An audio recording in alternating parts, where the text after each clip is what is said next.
if you are feeling disconnected, I have a question for you. Well, here's my question. If you are feeling disconnected, how can you get back on track? And of course, I'm going to help you discover that answer through our conversation today. And this could be for if you are a leader and you're looking to re-energize, remotivate your team, or if you work in a college in career services and you are working to motivate your students. And it can also be for yourself. If you're feeling disconnected, how can you get back on track? And I thought about this today. This topic came up for me because I was having a conversation with one of the leaders in career services in an area college that I work with. We partnered together on workshops for students at the college. And actually, we're doing one together coming up later this month. I'm doing an interview coaching workshop, and then I get to participate in their entrepreneurship business panel. So that's exciting. And I was just complimenting her on because she works so hard and is so creative at putting these great events, informative and energizing events for students so that they understand their different pathways and resources. But she did share that it's a struggle to get students to show up. And I was trying to think back. I don't know if we had events and resources like this when I was in school, but it would have been very useful for me because I definitely felt disconnected, not necessarily unmotivated at the start or during college and at the start of my career. The motivation, I think, for me was always there, but just where to funnel it. And so I really struggled with that. And I'll share some pointers, tips in this video today, too, that can help with that as well. Maybe you are motivated, but you just don't know where to channel and funnel that energy. But anyhow, she shared with me that one of the challenges is getting students to show up, attendance at these great events that she puts on. And I asked her what she feels like the issue is. And she said it's apathy, just disinterest, lack of enthusiasm, which of course leads to a lack of motivation. And she said that it's not that the students don't want to feel connected. They do want to feel connected, but there's just not the motivation there to do the things that you need to do to put the energy into to feel connected. And I was thinking a little bit deeper on this. And I think that this is not just, I mean, of course, this challenge can be common for career up-and-comers and or college students, but we can feel disconnected and which that leads to unmotivated, feeling unmotivated for professionals at all levels. And executives feel this too. I know because I work with them and I speak with them. And so today I want to talk about connection and that it's a human need and part of what goes into part of the driving force behind motivation. And I'll share some examples of why we can tend to feel disconnected. And then, of course, we'll give you some takeaways, some action steps that you can implement today, take action today to help yourself get feeling more motivated, and also that you can use as a team building exercise with your team and or with your students. So first, why does disconnection happen, or what is well, just connection overall? It's a human need. You know, we're not going to feel connected to everyone and everything. That's not possible, and that would be too distracting anyhow.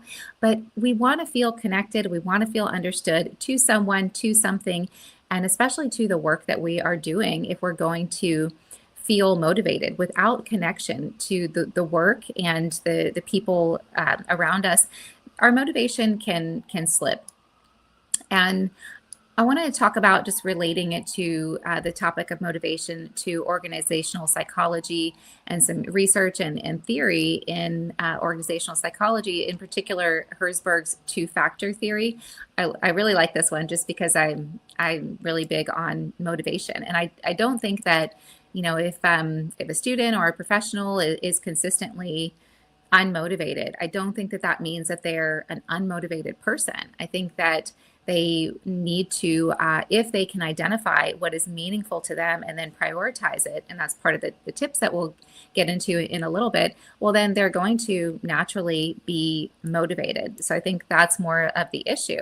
But one of the theories in organizational psychology is called Herzberg's two-factor theory. And he talks about hygiene factors, and this is associated with work, and then actual motivators. So it might surprise you, but some of the hygiene factors are just baseline. We need these things. These are good things to have, elements of our job, but they're not actually going to motivate us. And those include pay, believe it or not, and benefits and job security. So we need these things, but again, they're just bringing us to baseline. They're preventing maybe dissatisfaction, but they're not the things about our work that actually drive us and actually motivate us. And so what are the things that do? Well, those are called intrinsic motivators, and those are things like the opportunity to grow within the work that you're doing within your organization, the ability to achieve, feeling like we accomplished something helps us to feel really, really good. This is one of the, I now call them success habits, that I started to implement before I even understood what I was doing many years back when I was having stressful, challenging times. One of the things that I realized is, you know what, achieving things makes me feel good.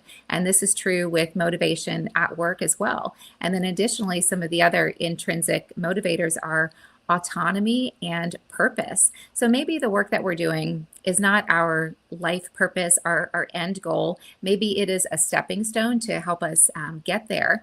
But there are elements in order for you to feel a meaningful connection to your work, there need to be elements that you do feel connected to, that you do feel like you can bring value there, and that are related to your purpose. And we'll talk about how to find that. But these are the factors that are going to spark that energy, increase motivation across your team and for yourself, and ultimately improve and elevate performance. So when I was in college, I'll share a couple of quick examples. And at the start of my career too, I felt very disconnected. And I really struggled to find that connection. I was trying, but I didn't know how and where to find it.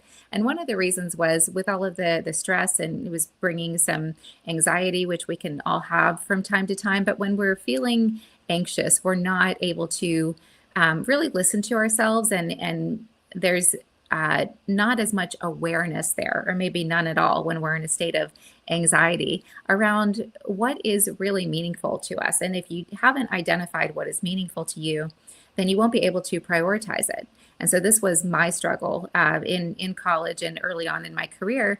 But once I figured out the awareness piece and identified some of my drivers, again, before I even knew what I was doing, then things shifted for me. And I finally got on track with my career, and things weren't perfect, but career-wise, things continued to improve. And I stayed in alignment, and I continued to progress, and the motivation was there. And just a small case study example, I was working with an organization where one of the leaders they felt could benefit from some performance coaching. And as I was observing in some of the meetings, a couple things I noticed. Well, the employee's confidence was not very high, I think, after being in this dynamic for such a long time, where he wasn't actually treated with a lot of respect. And I think because of some of the other team members, it wasn't it wasn't intentional, the lack of respect, but it was more frustration on the part of because of the employee's performance. But some things that I noticed were deliverables were unclear. And at this point, he had the individual that was getting the coaching lacked confidence in speaking up to ask those clarifying questions. So when we don't understand a deliverable, well, how confident are we going to be in our ability to actually deliver, to get the job done? And then the unclear deliverables and then the lack of confidence would then result in delayed poor performance, or delays in achieving the deliverable.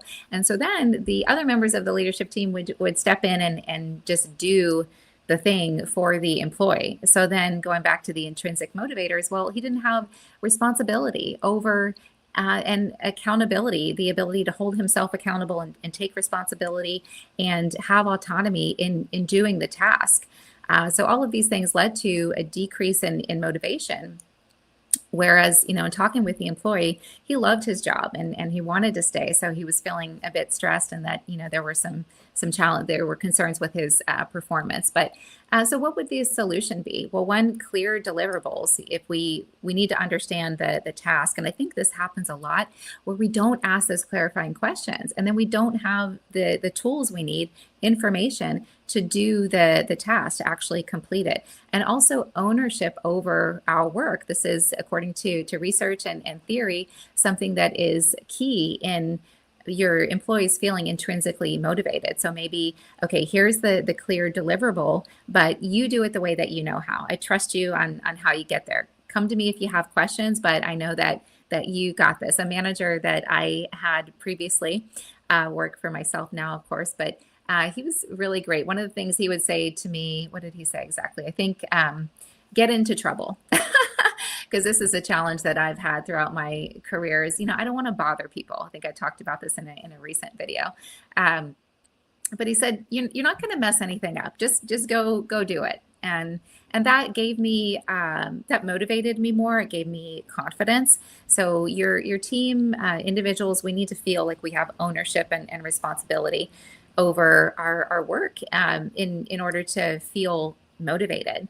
And some examples of other professionals that I've worked with, a business owner, great success over many, many years in his career, but he was no longer feeling connected to the work that he was doing at this point in his life because he needed a bigger challenge. He knew that he had more to offer in another area. So it's key that he was listening to that to then take some action steps to make that shift. So he wasn't ready, and it's not always necessary to quit and leave behind what you're currently doing, but maybe it makes sense to add on something additional to expand. And he's an entrepreneur, business owner, so that's what he was doing. He was working to expand his current business offering, and that was lighting him up and helping him to feel motivated.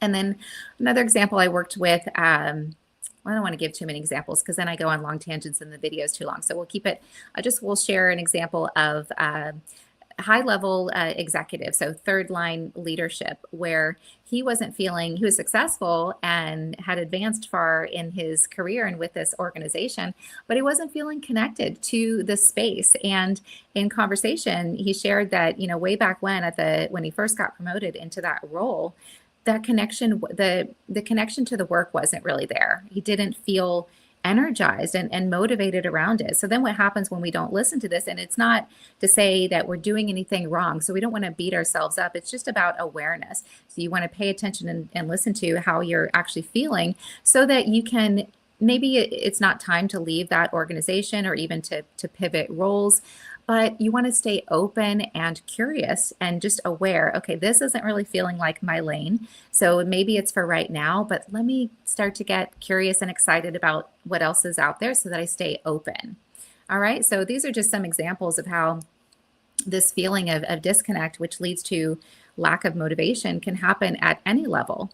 And so now I want to give you some takeaways to some very simple, not necessarily easy, but they are super simple. And the more you practice them, the easier they get, just like anything that we do. So super simple. These are same tips that I have in the interview process, in career coaching, and in corporate coaching as well. And I take and apply these, my practices for myself as well. And I have for many years now. And then in doing so, I continue to stay aligned and going further in a direction that feels right for me. And when you do implement these practices, that will happen for you too. And you're just going to feel happier, and then you're going to attract better things. Better meaning specifically what feels better for you. So the first one, super simple takeaway, is to be yourself. And what I mean by this is to get honest about what it is you truly want. And the first person that you need to be honest with is yourself. And that's true regardless of the topic, because we cannot be honest with others if we're not first honest with ourselves. And the reason why this is important is because this is getting honest about what you truly want brings awareness and then accountability. Then it leads to responsibility. Hey, this is really what I want. It must mean, because I really want this, that I need to prioritize it and take some action steps in that direction. And why is this showing up? Why is this drawing my interest? Well, it must mean that I have value to bring there. And so, yes, this takes some risk in being yourself, because That also means being honest about when you're not actually interested in moving forward with an opportunity, about when you don't actually feel connected to the work that you are doing. Because if you keep going down that path, going against yourself, well, then how are you ever going to work toward what it is you really want? And again, it's not necessarily about making quick, risky changes. It's about awareness. And maybe there's an additional responsibility that you can ask for or give yourself in your current role that is connected to what actually drives you, which we'll talk about how to figure out what drives you if you feel like you don't really necessarily know right now.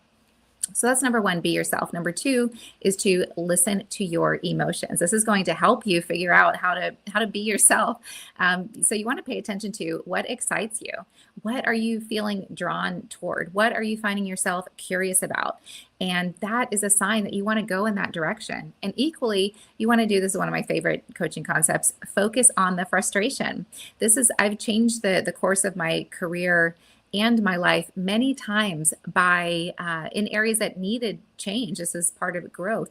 By focusing on what was frustrating me. A lot of times we want to ignore our challenges. We want to ignore our discomfort, kind of push it down, push it aside, because we don't want to take the time to do that. We're going to get more done if we stay focused on our work. And I get it. This used to be me too. And in one pivotal move, when I finally decided, just quick example, to stop and focus on the frustration, looking back, I realized I had learned a lot, which I appreciated, but I had been relatively unhappy in that career situation for years.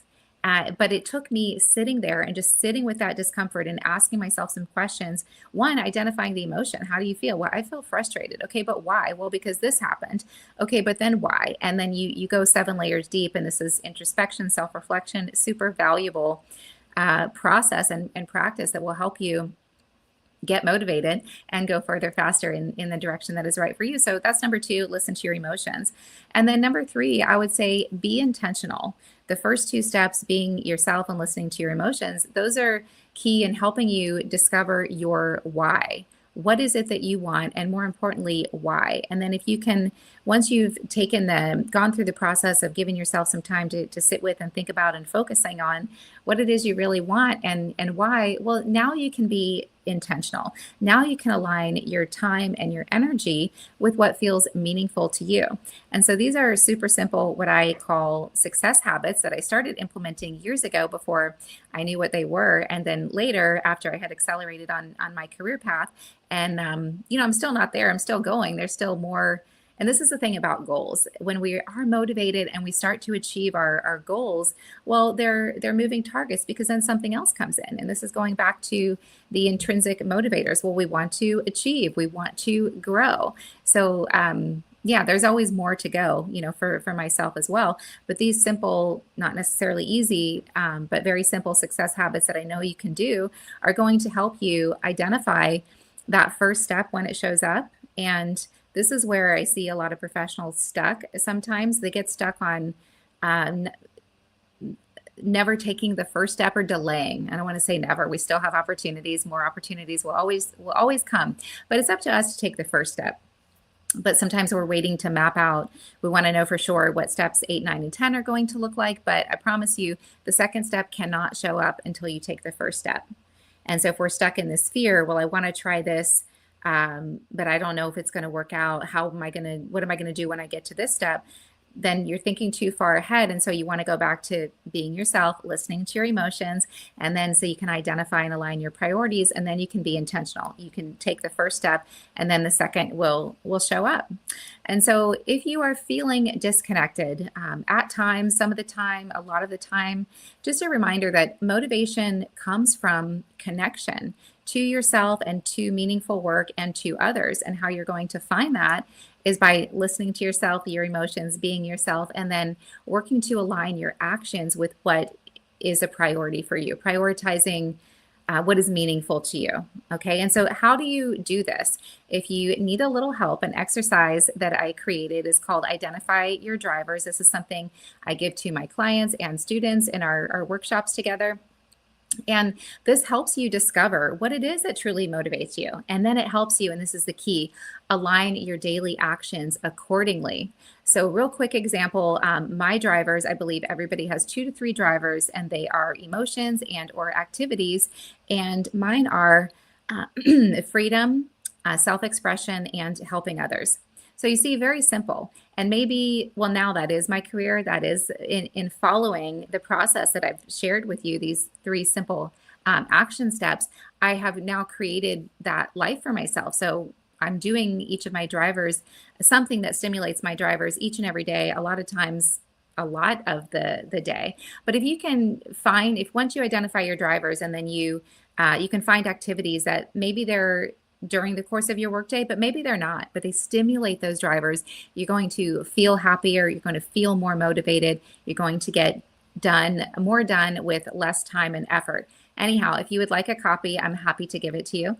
And so you're welcome to message me or email me, and I'll send it to you. You can use it for yourself. You can use it as a team building exercise to help motivate your team. And also, you could probably even, not probably, you could even use this exercise in your interview process to help you ask more of the right questions. Because as a leader, you want to understand not just if the candidate is what you're looking for, but you want to know what they're looking for. You want to understand what drives them, what motivates them, because then you can pull back and assess, okay, do we have that to offer here? Because if you don't, it's not going to be a long-term fit because they're not going to be motivated. So this exercise could also help you in your interview process if you're a leader. And then, of course, you can share it with your students as well. So feel free to reach out. Happy to share. And if you got some value, first, thank you so much for watching. I appreciate it and love to hear from you. If you have any comments, I should check and see if I have any comments. Not right now, but if you have one later, I will certainly follow back up. And if you did take some value away, I invite you to please like and subscribe, because this will help me to reach more people. And then, of course, if you're curious about bringing a motivational workshop to your or executive coaching, corporate coaching to your team, I invite you to reach out. My contact and calendar links are below, so you can check those out there, and I will see you in the next one. Thank you.